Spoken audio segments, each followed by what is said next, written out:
एक 12 साल का बच्चा एक अजीब सी बीमारी का शिकार होता है और कोमा में चला जाता है। उस अवस्था में जहां खुद डॉक्टर भी भगवान के भरोसे हो जाते हैं, क्योंकि ये तभी होता है जब डॉक्टर्स के सारे ट्रीटमेंट फेल हो जाते हैं। भगवान चाहता है तो कोई भी मरीज 1 से 2 दिन में भी कोमा से बाहर आ जाता है, और अगर नहीं चाहता तो हर दिन के साथ वो मरीज धीरे धीरे मौत के मुंह में जाता रहता है। एक आंकड़े के अनुसार 2 में से केवल एक ही इंसान कोमा से बाहर आ पाता है, और अगर वही इंसान 4 दिनों तक कोमा से बाहर नहीं निकलता तो फिर उसके बचने के चांस 10% भी नहीं रह जाती। कुछ ऐसी ही हालत थी 12 साल के मार्टिन पिस्टोरियस की, जो जनवरी 1988 तक तो पूरी तरह से स्वस्थ था और अपनी जिंदगी खुशी से गुजार भी रहा था। लेकिन एक दिन अचानक वो स्कूल से वापस आता है और अपनी माँ को बताता है कि उसके गले में एक अजीब सी जलन हो रही है। ये सुनकर माँ परेशान तो होती है, लेकिन उन्हें यह अंदाजा बिल्कुल भी नहीं होता कि उनके बच्चे की ये तकलीफ कुछ ही समय में उसकी जिंदगी बर्बाद करने वाली है। इस बात को 1 महीना भी नहीं गुजरता जब गले में उठी ये जलन पहले तो मार्टिन के शरीर को कमजोर करती है, और फिर वो धीरे धीरे मानसिक रूप से भी कमजोर होने लगता है। चीजें भूलने से लेकर सोचने समझने तक की क्षमता खत्म हो जाती है। और जब तक मार्टिन के घर वाले और डॉक्टर्स इन कड़ियों को जोड़ पाते कि आखिर उसके साथ हो क्या रहा था, उससे पहले ही 12 साल का वो बच्चा कोमा में चला जाता है। हालांकि उपचार के दौरान और कोमा में जाने से ठीक पहले डॉक्टर्स ने उसके कई टेस्ट किए थे,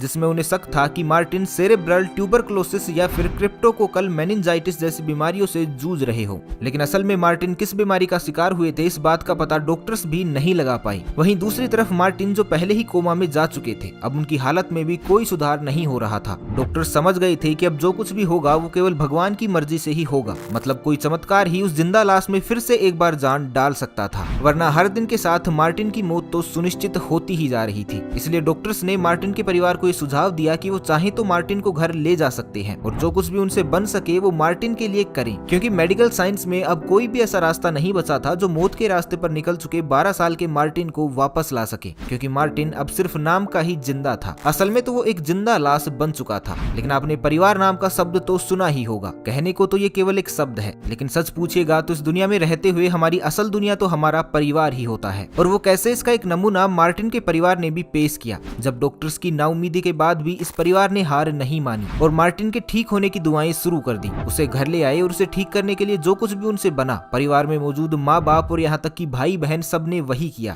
जिससे मार्टिन एक बार फिर जिंदा हो सके। हालांकि परिवार तो अपनी पूरी निष्ठा के साथ मार्टिन को ठीक करने में लगा रहा, लेकिन 5 साल की मेहनत के बाद भी मार्टिन की हालत में कोई सुधार नहीं आया। 5 साल के बाद भी मार्टिन एक जिंदा लाश से ज्यादा कुछ नहीं थे, जिसके बाद वो समय आ गया जब परिवार भावनाओं से ऊपर उठने लगा और सच्चाई को मानने लगा कि मार्टिन अब शायद कभी भी ठीक नहीं हो पाएंगे। 5 सालों के बाद कहीं ना कहीं सब ये मान चुके थे कि अब सब कुछ खत्म हो चुका है। यही कारण था कि जो पहले 5 साल दुआओं और मेहनत में गुजरे, मार्टिन के परिवार ने अगले 7 साल उनकी देखरेख तो की, लेकिन साथ ही साथ ये दुआ भी करते थे कि इस तकलीफ से मार्टिन को छुटकारा मिल जाए, ताकि जिसे जीते जी सुकून नहीं मिल रहा था, कम से कम उसे मरकर ही सही आराम तो मिल जाए। क्योंकि अब तक 12 साल बीत चुके थे और 12 सालों का वो बच्चा बेड पर लेटे लेटे ही उम्र के 25वें पड़ाव तक पहुंच चुका था, जिसके खुद के माँ बाप भी बूढ़े होने लगे थे। तो सोचिए, इतने वर्षों में जिस मार्टिन की एक उंगली भी ना हिली हो, जो उसके जिंदा बचने की एक उम्मीद पैदा करती हो, तो ऐसे हालातों में कौन सा परिवार नहीं होगा जो अपने सदस्य की जिंदगी से ज्यादा उसकी मौत की कामना करने लगे। लेकिन फिर एक दिन इस परिवार की जिंदगी में वो दिन भी आया जब सभी लोग हैरान रह गए,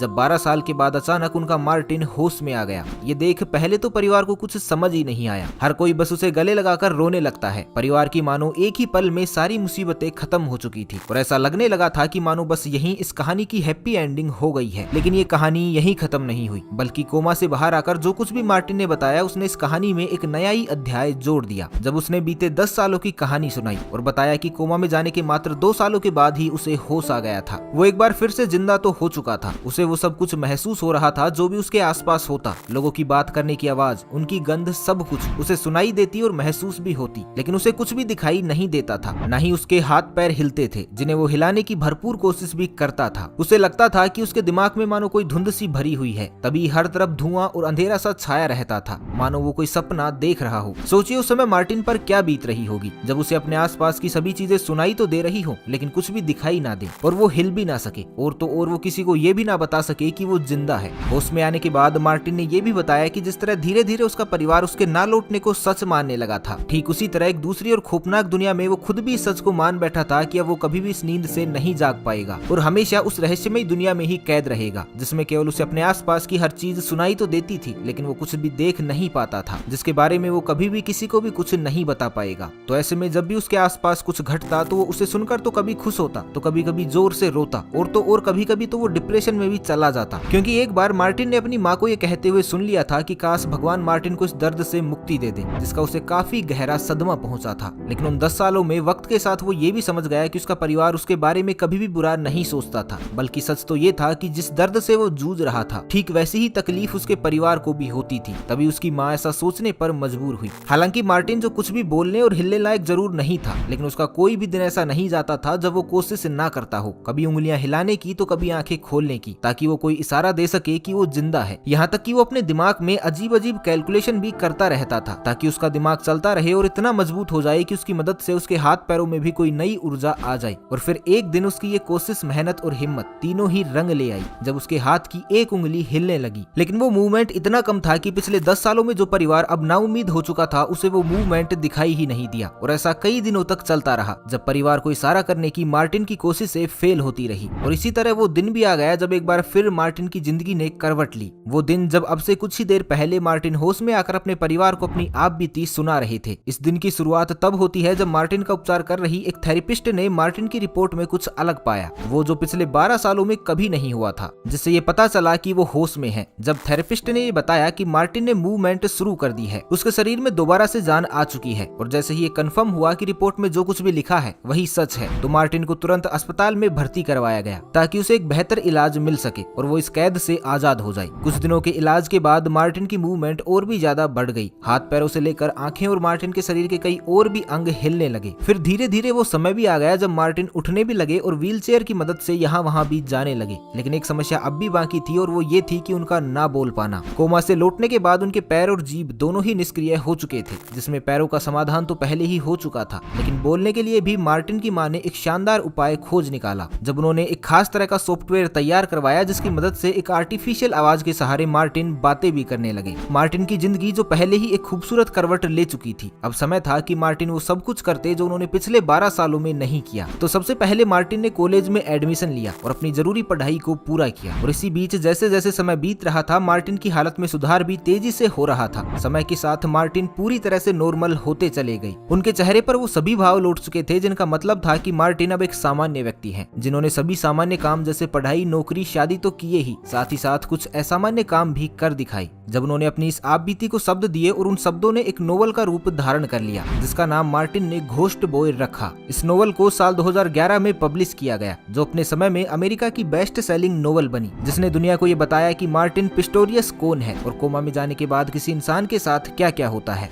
तो दोस्तों, बस आज के लिए इतना ही। आपको मार्टिन का ये संघर्ष कैसा लगा, हमें कमेंट बॉक्स में जरूर बताइएगा। तो मिलते हैं एक नए वीडियो में, तब तक के लिए खुश रहें, मस्त रहें, हंसते रहें। भगवान करे आप सभी का दिन शुभ हो।